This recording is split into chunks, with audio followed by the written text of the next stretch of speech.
haven't done this in a while. Anyways, guys, it is July right now. What are you doing for the summer? So without further ado, let us grab a blanket, turn off your lights for 10 true scary stories that happened now, dude.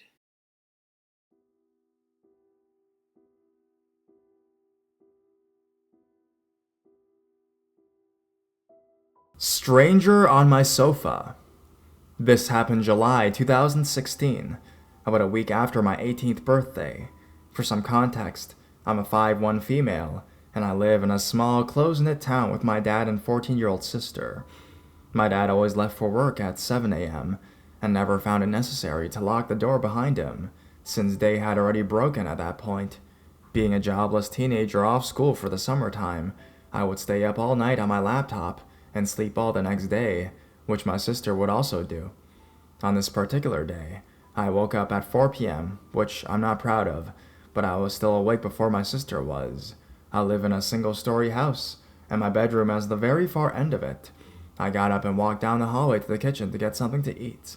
The house is shaped somewhat like a capital T, with a living room and kitchen beside each other at the top. From the journey to the kitchen, you can see into the living room, with a full view of the sofa on the far end of the room. On my way, I glanced into the living room and saw a man I didn't recognize, lying on his back asleep on my sofa. I stopped dead in my tracks, but my mind didn't immediately go to intruder. I stood there and texted my dad, asking did he let one of his friends crash on our couch. Then I backtracked a few steps down the hall and into my sister's room, woke her up and told her about the man. She was more worried than I was, and texted my dad also, and would not leave her room to take a look at the man. I went back into the hall to look at him, and because I'm a dumb teenager who documents everything for Twitter, I took a picture of him. Then I retreated back to my room to wait for my dad to reply. I was sitting on the edge of my bed, not very worried, when my sister texted me something along the lines of, "Come to my room right now." She held her phone to my face, and a text from my dad to her read, "I've called the police. Get out of the house now." This is when I started to freak out. There are 2 doors to leave my house. Unfortunately, one is in the hall by the living room, and the other is through the kitchen, meaning either way we'd have to walk past the man. We opted to climb out my bedroom window instead, which wasn't an issue, since the house was a single story, but in my panic, I managed to tear down a number of my blinds, and caused a lot of noise, which only made me panic more. We both ran across the street to our neighbor's house, who were friendly with my dad, but I never personally spoken to them. We explained the situation, and they took us into the living room, and the wife stationed her husband at the front door to watch our house, in case the intruder tried to leave. The police took 20 minutes to arrive. My dad had already left work and got home before they got there. It turns out the man was very high on drugs, and had wandered into our unlocked house at some point during the morning, and decided to take a nap on our couch. The police could barely rouse him into consciousness and drag him out of their car to take him away, although they did let my dad speak to the man first, and he told him off for scaring us, but decided not to press charges. I doubt the man heard what he said anyways. The police did come back later to ask us a few questions. It only took a couple minutes, and they left promising we receive an apology letter from the intruder, which we never did. I'm just happy that nobody was hurt, and that he decided to sleep on the couch instead of wandering into someone's bedroom to sleep.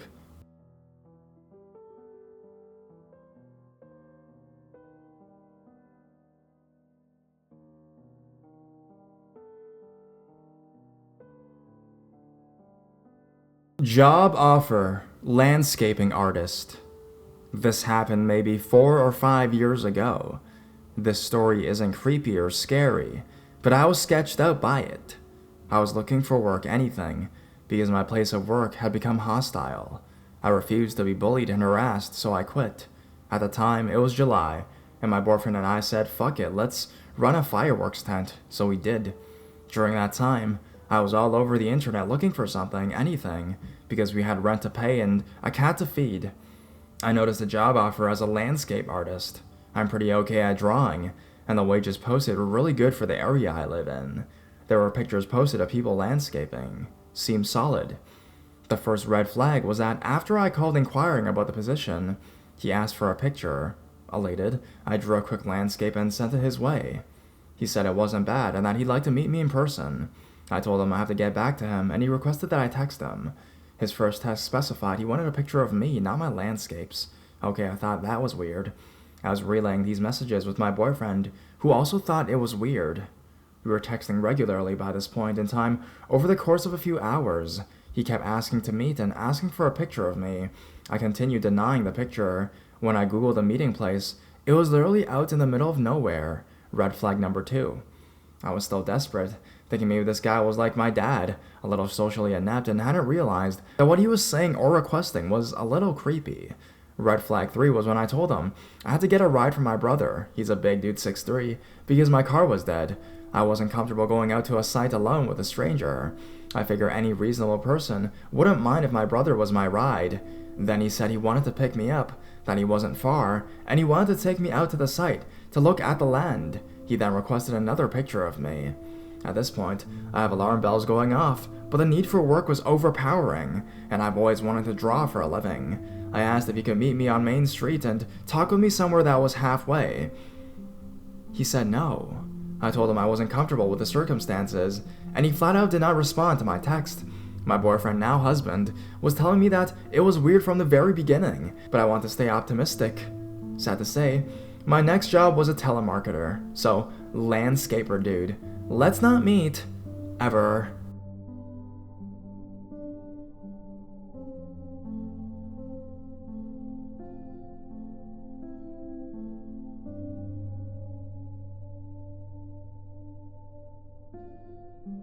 My terrifying encounter in an unfamiliar city. Just discovered the sub recently, so first time poster here. Being a 26-year-old woman who enjoys her independence and goes out a lot alone, I don't have a shortage of these stories, unfortunately, but this just happened about a month ago and is still fresh in my mind. I work for a national non-profit and work remotely from my home in Michigan, but am sometimes asked to travel. In early July, I had to fly to DC for a series of meetings with about 10 other staff members, who were all out-of-towners and would all be staying at the same hotel. While I was on the plane, I realized I forgot my cigarettes at home, and by the time I landed in Washington, hopped in a taxi to the hotel and threw my bags in my room. I was jonasing super hard. It was already super late by then, almost 11 at night, and despite my better judgment, I looked on my phone for the nearest Walgreens so I could pick up a couple of packs for the week. I decided it was too late to call one of my work friends, who I knew was already in the hotel, to walk with me. And while I consider myself a fairly cautious person and wouldn't normally go exploring an unknown neighborhood alone in the middle of the night, my nicotine craving won out. I headed out for the nearest drugstore, which was about 10 blocks away. While the hotel was situated on a busy, well-traveled street with lots of bars and restaurants, I pretty quickly realized the turn I had to take to the store put most of my trip on a much more secluded, darker stretch. I also realized just how long 10 blocks actually was. Lots of boarded up shops and homeless people line the neighborhood. I always make a point on carrying some extra cash when I'm in the city to give to folks who need it, and blew through that pretty quickly. I could feel the occasional eyes on me as I passed by, and one dude yelled something from across the street. All that said, the trip there was uneventful. After getting out of the store, I immediately paused out front to light up when a guy who was standing along the side of the store building called me over. He was standing maybe 7 feet away, leaning just inside the entrance to the alley. I ignored the first couple of hays and started to turn to head back to my hotel in the opposite direction. But then he let out a really aggressive "bitch, I'm talking to you," which made me jump and instinctively whip my head around. Mistake number 1. Just looking in his direction was an invitation for further interaction. His voice calmed. He asked for a cigarette, and, still taken aback, I shuffled over to him in this alley, where I couldn't really get a good look at him at first. I handed him a cigarette and my lighter, and he asked what a little girl like me was doing out all alone. I stammered something, and he asked if I wanted to go party. I told him no, I need to be getting back. After a minute or two of this, he grabbed my arm around my elbow, while he kept insisting how fun it would be. I tried to slide my arm out of his grip, not super aggressively, but just to signify that I was not about this, but he tightened his hold. What he was doing wasn't overtly aggressive either. It was just like he was trying really hard to convince me. But then he put his other hand on the small of my back and just held it there, and told me he lived just a couple blocks down, and that he could show me a real good time. We could smoke, put on some music, whatever. Without removing either hand, He started to lead me out of the alley entrance and down the street in the opposite direction I had just come from. By now, I was totally flipping shit internally, and even though I was trying my best not to let it show, my voice was quivering a bit when I asked him, to please take his hands off me, and that I needed to get home, without removing either hand. He just laughed and kept me moving. His laugh was disgusting. I was scanning the street for someone to try to flag down for help, but didn't see anyone up ahead. He just kept muttering, now more to himself than to me, what a good time we would have and how I was such a cute little girl. After about half a block, when his hand slid a bit lower, I finally snapped out of my daze and started to struggle. I now yelled at him to let me go and tried to push him off of me. He resisted me and tried to pull me into the shadows of the storefront we were standing in front of and kept telling me, now angrily but not yelling, to be a good girl. In the midst of this, he had me held tight, and he pulled my body against his. This felt like an eternity, but I couldn't have been more than a couple seconds before I somehow was able to push him off, elbow him, knee him, whatever I could do, and break free. As soon as I was out of his grasp, I started to ball down in the opposite direction, and I heard him yelling all sorts of colorful names behind me. I didn't look back for what felt like forever, and when I finally did, I was relieved that he was not following me. That didn't stop me from running another few blocks until I was completely out of breath and near hysterical. I called one of my coworkers and could barely get the story out between my sobs, and he was insistent upon me going into the nearest open store. It was a McDonald's, and waiting for him to meet me there. I sat away from the windows, but kept my eyes locked on the door as best I could from where I was sitting, terrified that the creep had somehow seen me walk in. The person I called and another male coworker were there in less than 10 minutes, and they walked me all the way back to my hotel room door.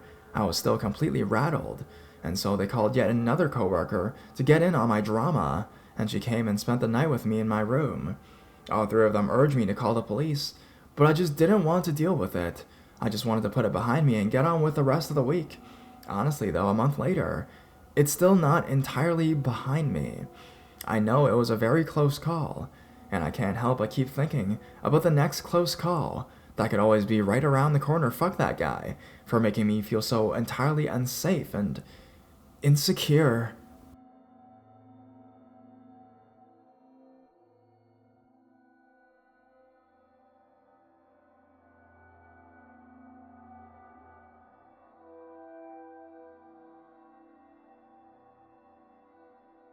Late Night Intruder. In the honor of the Olympics and a recent discovery of this subreddit, I thought I'd share my experiences. Hope you enjoy. It was early July. I was about to begin my senior year of college, but home for the summer. While at home, I met Lisa on Tinder. Lisa lived in the same town as my college and invited me to come stay with her for the weekend. I happily obliged because that booty. The weekend with Lisa went great. We started dating. I returned a couple weeks later. It's now late July or early August 2012. My housing for the upcoming year was going to be in a fraternity house off campus. We had a main house, the big house, and a smaller house in the backyard, the little house. I need to clean up the little house I was going to be moving into, since it was left filthy by the previous tenants. Lisa offers to help, so we spent most of our time there. The little house was stockpiled with furniture that people had left for the summer instead of taking it home. There were probably 6 or 7 couches stuffed into a tiny living room, so you literally had to hop from one to another to navigate the room. We made a game out of it, and made great use of them throughout the weekend. Sorry, bros. To give you an idea of the layouts, the little house was a ranch-style brick home with 3 adjacent bedrooms at the back of the house, and the kitchen and the living room at the front. The front door entered directly into the living room. The side door, if entering the home, was off to the right, on the far side of the kitchen. In the living room was one large 6x8 glass window, covered with blackout curtains at the front of the house. Okay, so here's the story. It's late, probably around 11 p.m. Lisa and I were tuckered out and we cuddled up on one of the couches to watch the London Olympics. She dozes off, head on my chest, and I'm left there happily pinned down. Suddenly, the front doorknob starts to shake. I'm caught off guard because it's summertime in an empty college town, and we aren't expecting anyone. It stops for a moment. The doorknob shakes more violently this time. Thankfully, it's locked. As I prepare to slide out from under Lisa to investigate, 3 loud bangs against the door as if someone is trying to kick it. Boom, boom, boom. Their attempt to enter has failed. I'm partially relieved, but still aware there's 2 other doors where they could enter. Lisa's awake now, delirious and frantic. "What's going on?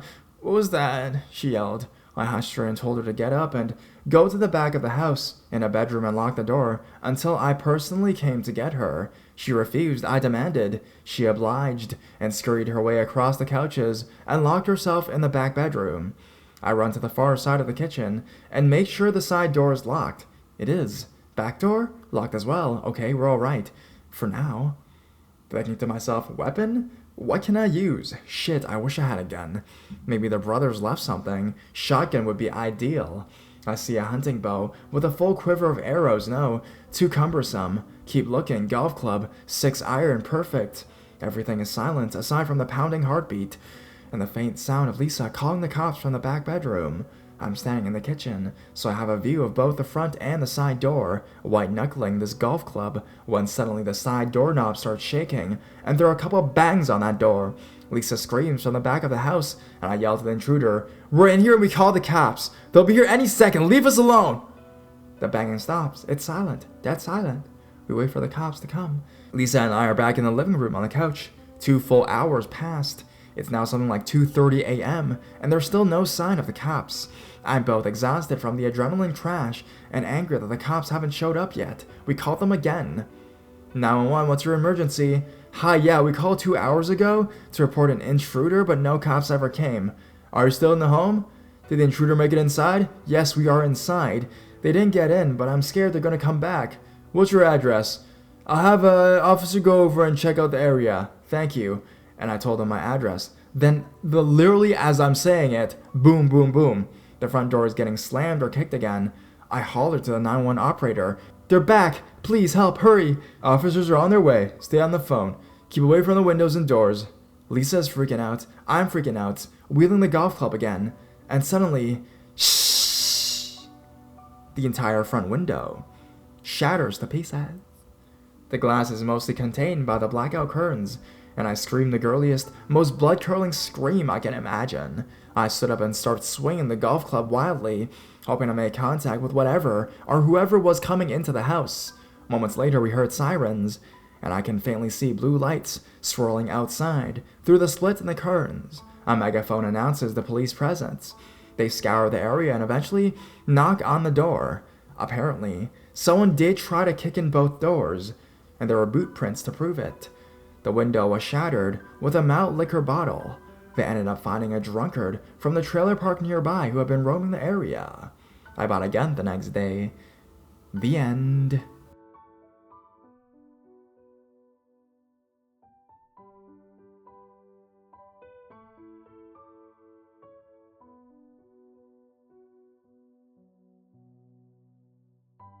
I was involved in a high-speed police chase. This incident happened to me in the July of 2015.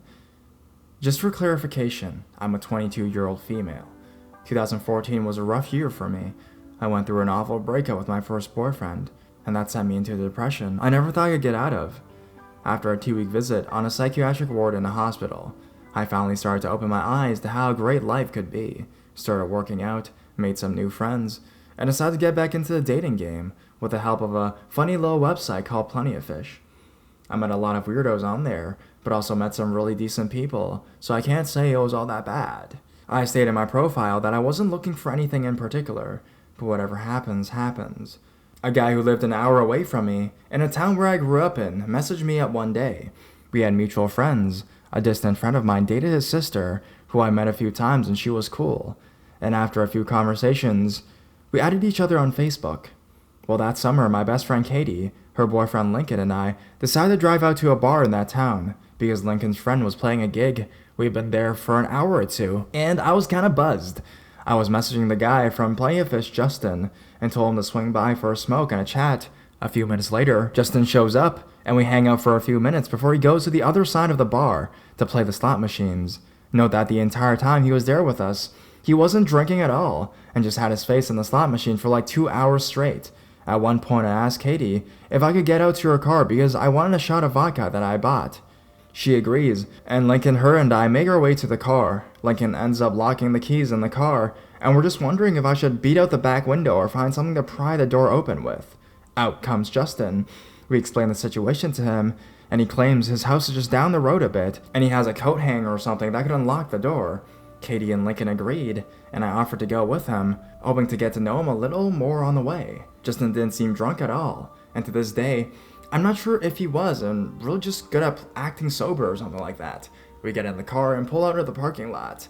We're barely 15 seconds away from the bar when we see a police car parked at a convenience store across and up the street a little. The lights flicker on, and the car pulls out and starts coming after us right away. Justin is panicking. I don't know why. I tell him to just pull over and he'll be fine, but he had other plans, being a high-speed police chase. I don't know how fast he was going, but it felt like the speed of light. I remember telling him, I don't want to die. He said, don't worry, my house is close, I got this.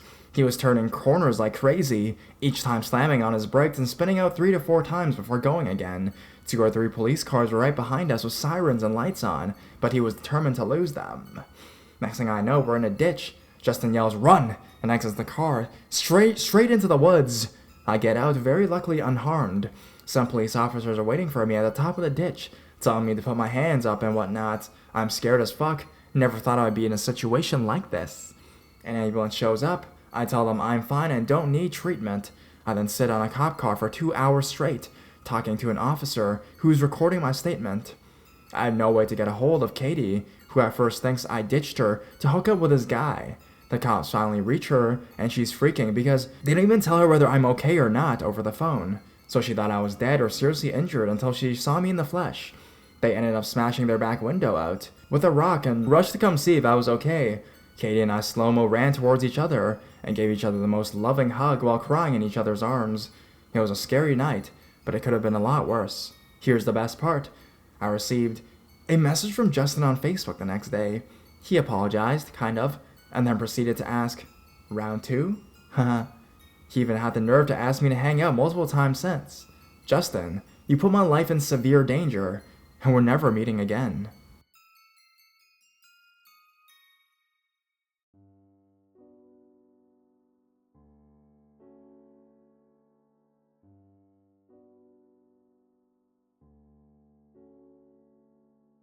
Eco-conscious Max Line Stalker. Living in an area like Portland, Oregon, you learn to expect a certain amount of weirdness taking up public transit.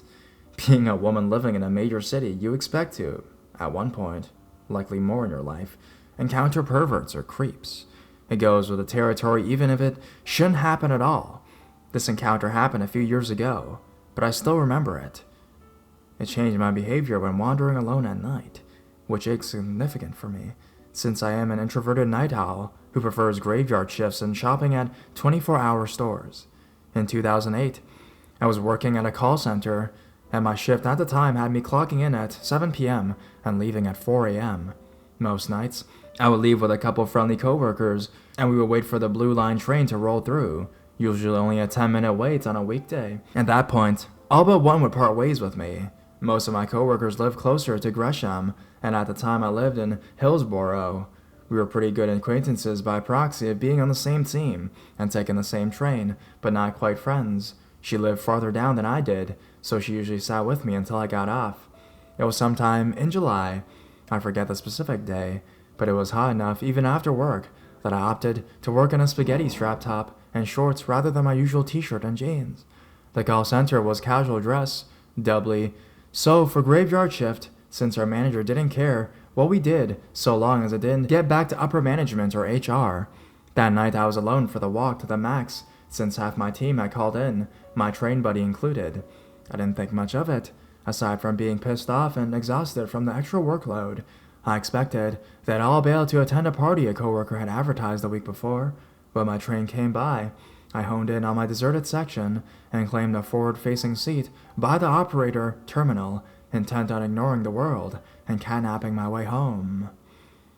Someone getting on with a bike jolted me out of my daze because of the obnoxious clattering they make when people position them on the wall hooks. If you aren't familiar with them, you can find it online. Apparently, stalling is considered a form of flirtation because the bike's owner made eye contact with me, smirked, and sauntered over to take a seat right across from me. It made me even more irritated because the car was deserted, aside from 2 people on the opposite end. I ignored him and stared out the window, longingly, waiting for my stop. After a few minutes of being ignored, he leaned across the aisle to get my attention. "Hey, good morning. Work around here?" Polite enough, but I grunted non-committedly in return, not in the mood for small talk. It seemed to only encourage him. After a brief pause, he tried again, less subtly. "You're pretty. It's not the first time I've had people hit on me, but generally when I put on my bitch face, they leave me alone, so it made my skin crawl uncomfortably to have it ignored." My disdainful frown didn't seem to register, as he took my silence as an invitation to slip over to the seat directly beside me, blocking me in. This sent up red flags and wailing sirens in my head, even aside from the very obvious way he leaned in and peered, clearly trying to see down my shirt. I found my voice finally, leaning away. "I'm not interested." Any normal human being at that point would have realized they were being creepy, apologized, and moved. Not this guy. This guy smiled, reached into a pocket, and pulled out his phone. I was prepared to physically kick him out of the seat if he pointed the camera at me, so I was dumbstruck for a minute when he calmly asked, "What's your number, sweetie?" It was as if he wasn't registering my reactions as unusual. Before I could think to respond, he glanced at me unexpectedly. "By the way, where's your friend tonight?" My blood ran cold, and I felt a little panicked at realizing he clearly watched me previous nights, but I did not recognize him, as I had come to recognize other regulars on the morning trains. Seeing a stop coming up, I stood abruptly. "This is my stop." That finally made him frown, but he switched back to his original seat without comment and having me loom over him. I am 5'7" without heels. The second there was room enough to move without touching him, I made a beeline for the nearest door, not caring that it was still a good 3 stops from where I needed to be. I was in such a rush to get away from the uncomfortable situation that I didn't register the sound of someone taking a bike off a rack.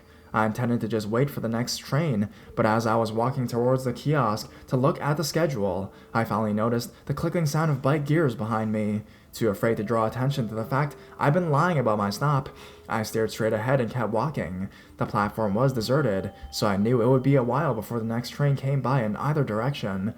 The stop was one I wasn't familiar with, but I recalled that not far from it was a shopping center and a few apartment complexes. I worked purposefully and tried to pretend like I hadn't noticed I was being followed. Since he made no more advances, I got the sick feeling that he intended to follow me home. I stuffed my hands into my pocket to feel for my phone, and a small pocket knife I kept out of paranoia, just for such a situation. I thought about calling 911, but since nothing physical had happened yet, I knew they wouldn't take it seriously, and I didn't want to provoke him with such an obvious gesture. The walk seemed to take forever, even though I now know the shopping center is only about a quarter mile from the stop. The stores and parking lots were deserted, but it was situated on the corner of a busy intersection, and a little further down, I could see a lit gas station sign. I walked a bit faster. I must have looked as freaked out as I felt, because when the attendant spotted me through the front window, he came up from behind the counter. When I walked in, he was looking past me. "Friend of yours?" I shook my head emphatically and explained that the man had followed me from the train. The attendant nodded in understanding, discreetly going back behind the counter and picking up the phone while I made my way to the back of the store. Staying close to an employee-only door by the coolers, I pretended to browse the aisle as I listened to the attendant talk to who I could only assume was his manager, finally turning around to see just where the creep was. My stomach dropped. He was just standing outside the window smiling, staring straight at me. He made no move to follow me inside, but he looked prepared to wait. More than a little scared, I made my way to the counter. The attendant looked annoyed as he hung up the phone. "My manager's on the way. There's not much I can do until then, since he hasn't done anything. You can stay in here, and if he comes back, I can ask him to leave. It should get busier soon." He offered the last feebly, unsettled as well. Throughout the wait, the man didn't budge, just stood there smiling and blinking. It was a tense few minutes, until finally, a car pulled up and a heavy-set older Latino man jumped out. He paused for a moment to assess the situation before approaching the creep. I couldn't hear exactly what was said, but it sounded like the manager was pissed, and the smile finally vanished. I thought I was going to be sick from relief after a brief few moments as the man hopped back on his bike and pedaled off. Shaking a little as the adrenaline started wearing off, I thanked both of them and explained what had happened on the train. The manager offered to drive me home, but stranger danger on high alert, I declined. I did accept an offer to walk me back to the Mac station, and he waited with me, keeping an eye on the platform until the next train came. I made it home without further incident, but I was jumpy and paranoid at passing bikes for a good long while afterwards. I stopped going out at night, and instead tolerated sleep deprivation on my weekends to shop during the day. After my train buddy heard what happened, we exchanged numbers and we let each other know when we'd be calling out sick. I never quite felt secure in my home or at work after that, wondering just how long that creep had been watching without me or my coworker noticing. I declined to renew my lease when it came due and had a coworker with a car help me move. Shortly after that, I quit work and found a new job on a bus line. So, creepy eco-conscious Max line stalker, let's not meet again because I bought a taser.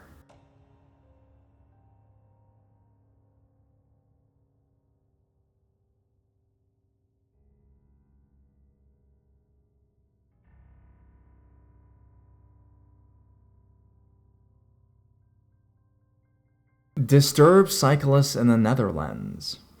The following story took place in the early hours of the 15th of July 2009 in the southern Dutch province of Noord-Brabant.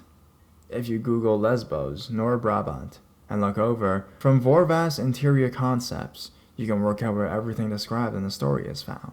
Although originally from Scotland, I was living in the Netherlands at the time with my uncle, who had taken a chemical engineering job in Breda, a small archetypal Dutch city located near the Dutch-Belgian border. We stayed in Lesbos on the very outskirts of Breda, a heavily forested area with sporadic housing and street lighting and little human activity, minus the occasional encounter with those from the nearby retirement home and campsite. I love how picturesque and tranquil the area was, and would stroll through the surrounding woodland on a regular basis. However, this would change one day completely.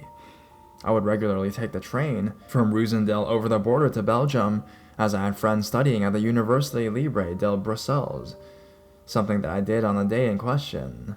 Anyhow, as I had quite a few drinks in the afternoon with my friends, I inadvertently missed the 5 o'clock train from Brussels to Roosendaal, with the next one at 8:30 that same evening.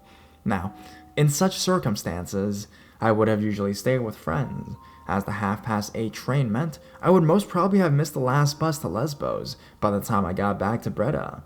Nevertheless, I decided to risk it, as I had to meet people early the next day, after a fairly nondescript journey back. To my surprise, there was the 112 to Oud-Gastel sitting in the train station car park, 10 minutes after it should have departed at around 11:45 p.m. After some 25 minutes, the bus approached the stop for Lesbos, and after getting off, I was greeted by the familiar darkness and quietude of the surrounding woodland. I approached a U-bend walkway, and that was on the way to my uncle's house, and went under the above motorway. This time, though, I could see, for the first time, that the tunnel light was out, and as a result was pitch dark, and due to its shape impossible to see the exit until at least 2/3 the way through it. When I got to the entrance, I heard what sounded like somebody or something, either at the exit or in the darkness of the far side of the tunnel. However, not wanting to walk over the motorway nor take a much longer alternate route, I naively convinced myself it was nothing, and proceeded to walk through the darkness to the other side. I had no batteries left on my phone after a full day's usage, listening to music on the train, etc. I felt somewhat relieved when I got near to the end, but this ephemeral sense of relief was soon to be one of true terror. As I drew even closer to the end, I noticed an unkempt man with a bicycle staring at me, his figure partially illuminated by the street light on the other side of the tunnel. This freaked me out a lot, but deciding it was too late to go back, I continued forward. As I approached the man, I noted his expressionless face, gaunt features, and sharp, piercing dark eyes. In an attempt to act relaxed, I said, "Goedenavond," even though it was now morning. He said nothing and began to stare even more intently, following me with his piercing eyes, until I was finally beyond him. I was freaking out inside, but trying to remain calm and just kept walking. I turned round some 10 seconds later to find he was still staring at me. I kept walking, turned around again, and he was still staring at me. I turned around again some 15 seconds after the second time, only now he was cycling towards me at a pace, which what looked like a large metal instrument in his hand, possibly a large knife of some kind, but I did not know for sure. In sheer panic, knowing he would catch up with me before I could get to a nearby property and raise the alarm, I darted towards a nearby bus stop, which provided access to the motorway. I desperately ran up the motorway, trying to flag down a car, but aside from two angry drivers honking their horns, nobody stopped. Thus, blinded by fear, I hid in a bush above Motorsk Postban, not even knowing if he saw me take cover there. I sat there for around 2 minutes, looking down onto the Postban, which led to the side I would have ran to if I had crossed the motorway. When I saw him cycle past, heading to the other side of the motorway, at this point, I should have made a run for it, but paralyzed by fear, to the point of pure petrification, I remained in the bushes.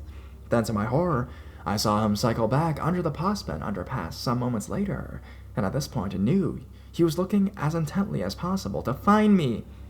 For what seemed like an eternity in hiding, praying I would not be discovered, dawn began to break, and having not seen the guy since he cycled back through the underpass, I emerged from the bush and made a dash, the fastest I ever have, to my uncle's house located on near Hillsban. When I got there and explained what happened, we called the police. When they arrived, and after giving a statement, they told us that there had been a similar incident around 5 months prior at an underpass along the E312 motorway near St. Wilbrod. Fortunately, the victim escaped unharmed after flagging down a driver. I check local Breda and regional Nord-Brabant papers regularly, and to this day, there had been nothing in regards to the capture or whereabouts of this seemingly very dangerous and warped individual.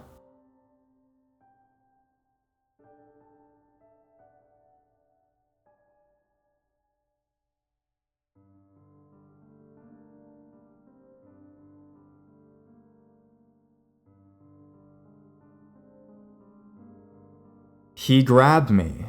Hey, I'm a 17-year-old girl, and I clearly remember the day, July 9th, 2016. None of us were expecting something like this to happen, but it did. It was after years that all of our maternal aunts and uncles had gathered together. All of us cousins were more than excited to meet each other. We were at our grandmother's place. Now my grandmother lives in the mountainous area. The houses are made within mountains. I can upload a few pictures if you want to. We had originally decided to go near a lakeside, but for some reason or another it got cancelled. All of us cousins were pretty bummed. The elders then asked us to go for a hike. It seemed normal. Each and every one of us was familiar with these parts. Ever since we were kids, we had ventured out there alone. The mountainous neighborhood, I guess we could call it that, was a pretty safe area, so no one was really concerned about letting us go alone. Our baby cousin Amy threw a tantrum that she wanted to join all of us. Not thinking much of it, we agreed.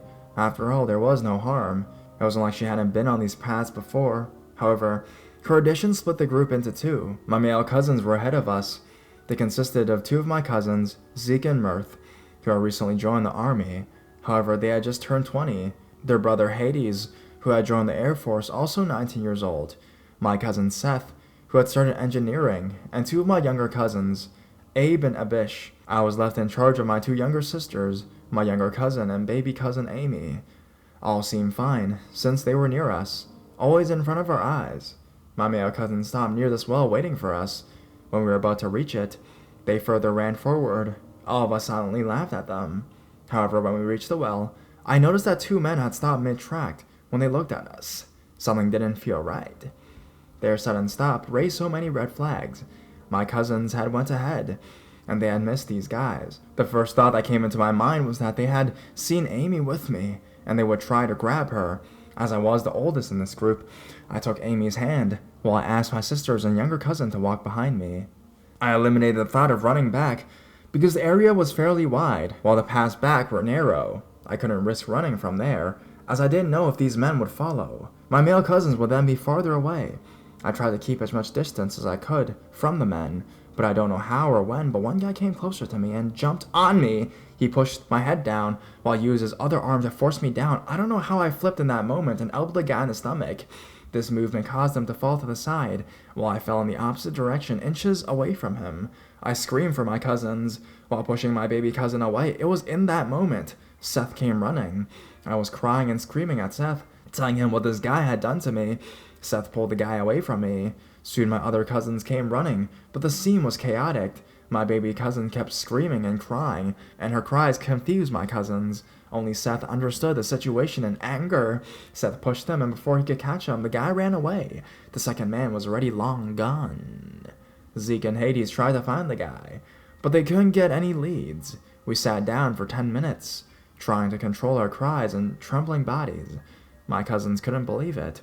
It was a safe neighborhood. Nothing like this has ever happened. We decided that we would tell our uncle, who lived in the area, because he would be the only one who would catch these guys.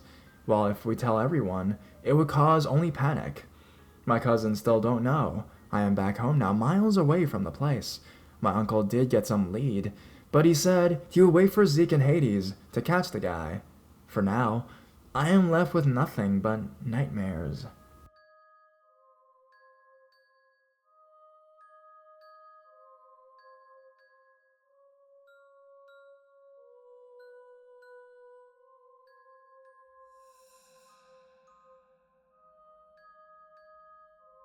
Campground Weirdo. First time poster here. Long read, but creepy indeed. This story happened when I was 18, in AK. I'm now a petite woman, now in my 20s. Some friends and I wanted to take a road trip to visit another friend, Adam, after he had moved us to another town in AK. And it was also 4th of July weekend, so we brought a ton of fireworks and booze. There were 4 of us, including myself, going to visit Adam, a girl, Jess, and 2 of our big guy friends, John and Chad. It was about a 4-hour car ride. We got into town around 8 p.m. or so. So when we arrived, we were super eager to stretch our legs and to find where to hunker down for the next 2 days, where we could all drink and hang out. All the hotels in this town were booked because it's a tourist attraction of a town, and the middle of summertime. We decided on an already very packed campground. We get our tent set up and decide to start cracking open our beers and smoking, teen stuff.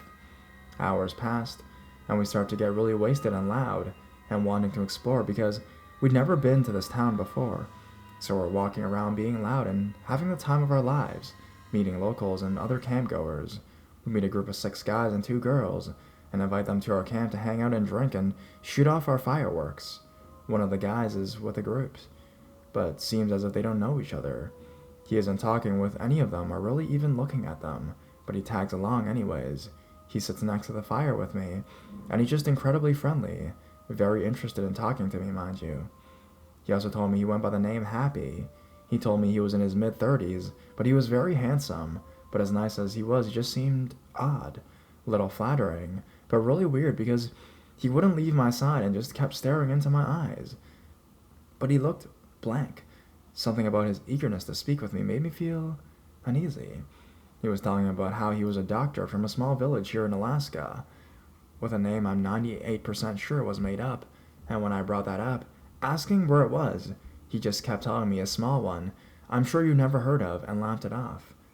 We then went onto the topic of traveling, and told him I've only left Alaska once, but I've been to other villages and towns within the state.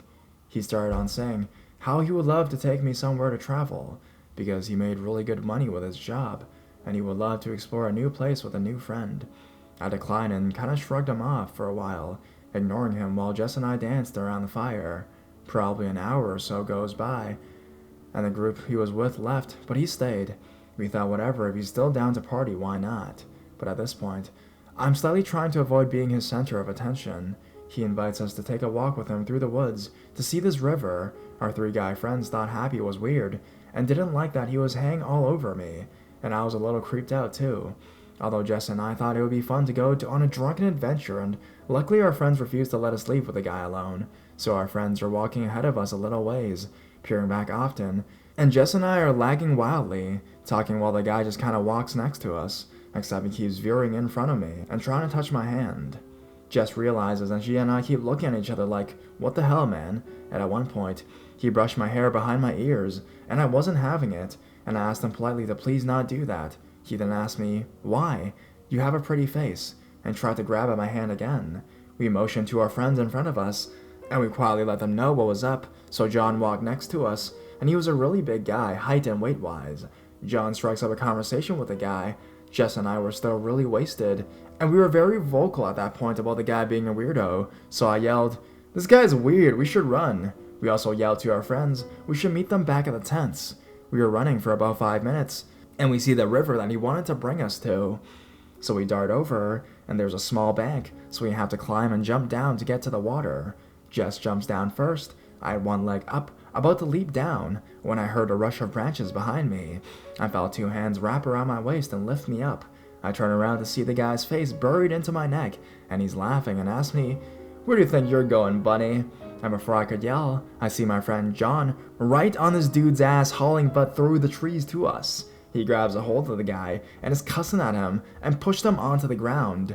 I didn't see much more because the next thing I knew, Jess had a hold of my hand and we were running back to camp with Chad and Adam. We get back and we all hop into the tents and we're freaking out as I recap what was happening and tell them he called me bunny and I had no idea what it meant. John comes back at about 15 minutes behind us and asks them what happened after Jess and I took off, and he said Happy and him were talking when they saw us take off into the trees, and Happy looked to him and asked, "Aren't they cute? Like rabbits that want to chase," and he darted after us.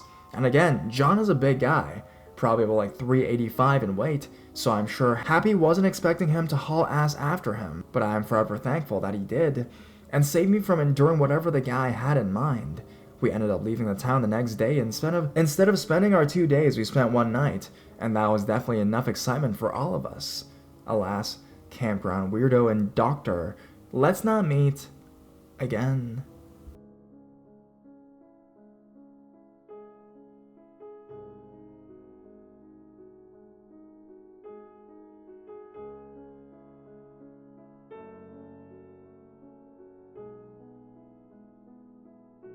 A more mature guy. Well, this is my first post, but I've read a lot on here. Some background information.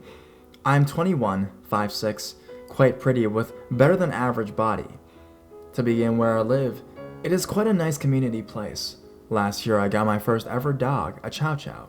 They're quite rare in England, and he is the only one in my area. When I began walking to him, I quickly became part of a dog walking group. We would meet up every day to let our dogs play. One day in particular, me and a male friend got there a bit earlier. There was a guy with his dog. As most people do, they asked me a lot of questions about mine, as I haven't seen a chow before, so I indulged him. He told me how he found his dog wandering and took him in. He carried on for a while until I said goodbye, and me and my friend left. The next day I arrived early again, alone. Well, this guy was there, and since he seemed nice the day before, I went to talk to him and let our dogs play together. He was again nice at first, until he began pretending he had a text on his phone, saying it's one of his clients that sent him over $1,000, something irrelevant and obviously trying to impress me. I shrugged it off, and then he started to ask where I lived, what I did for a living, where I worked, etc. Things you wouldn't tell a stranger. I began feeling unsettled, and at this point, as his nature turned quite creepy, and a weird smirk appeared, he then asked if the boy I was with yesterday was my boyfriend. I said no, and told him how my boyfriend was coming to meet me. He then asked me questions about him like what he did and where he worked. Obviously I lied to seem polite, but stayed on my guard. Then he said, "I thought you would have went for a more mature guy." He then began to shift closer to me, looking me up and down with a creepy smile.